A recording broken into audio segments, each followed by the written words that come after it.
He'll be campaigning for a governor who's cruising to easy victory there. Christie is making multiple campaign stops in states that are key to a run at the presidency. And wherever he goes, as New Jersey Public Radio's Matt Katz reports, he's displaying an evident love of hand-to-hand politicking. Governor Christie? 3 potential presidential rivals stood on a makeshift stage in a cavernous warehouse in Independence, Ohio. There was Christie, of course, and Ohio Senator Rob Portman, and Ohio Governor John Kasich, now running for re-election, who invited Christie to the rally. Among all the governors, he's my best friend. He is.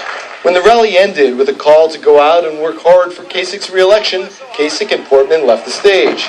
But Christie lingered, kneeling to take selfies with fans, exchange loud pleasantries over the din of the exit music, and reached down both of his arms to shake hands. It's like this wherever he goes these days. Christie basks in the spotlight, showing evident relish for the flesh-pressing grind of day-to-day campaigning. At a news conference in Trenton last week, he said the travel has helped him get a sense of what running for president is like. You know, it gets you used to what it would be like to travel around the country and what effect it has on you physically, what effect it has on you mentally, and what effect it has on your family. So all of it's informative. The governor also crisscrossed the country in 2012 for GOP presidential nominee Mitt Romney. But something's different this time. He hasn't had any run-ins with reporters, and he hasn't chased anybody down a Jersey Shore boardwalk. Instances that reportedly led to Romney not choosing Christie for his VP. At the Republican convention, Christie had been criticized for delivering a keynote speech that was focused too much on his own accomplishments in New Jersey, his own life story. I was her son as I listened to Darkness on the Edge of Town with my high school friends on the Jersey Shore. I was her son when I moved into that studio apartment with Mary Pat to start a marriage that's now 26 years old. He had barely mentioned Romney's name. But in Ohio on Monday, Christie didn't talk about himself at all. In brief 6-minute remarks, he repeatedly praised John Kasich. Yeah, but here's what makes John different.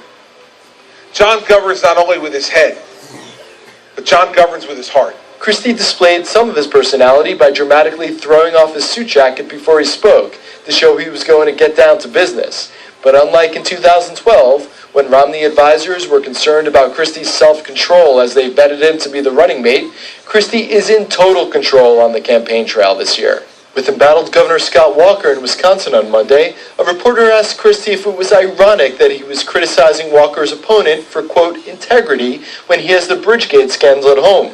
Christie calmly answered. As you know, there's been nothing that's indicated that me or anyone else had anything to do with what went on there. And so, no, I don't think it's ironic at all. As chairman of the Republican Governors Association, Christie has pledged to focus on winning elections as he travels about 5 days out of each of the next 5 weeks.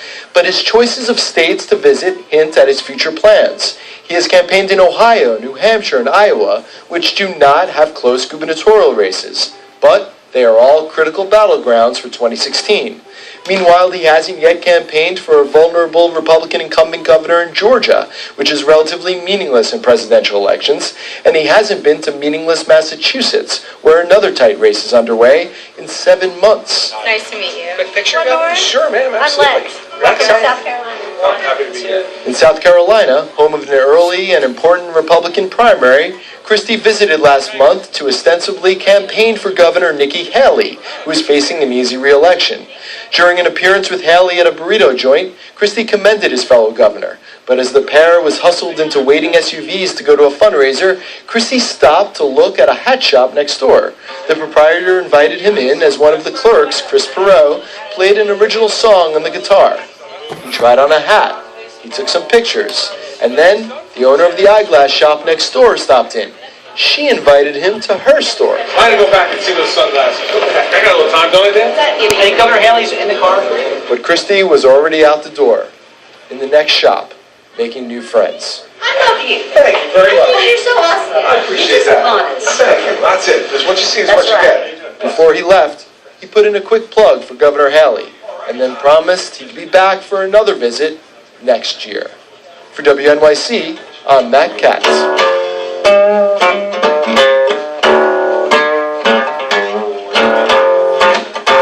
So then I took my glass, broke it in half across Mr. Misery.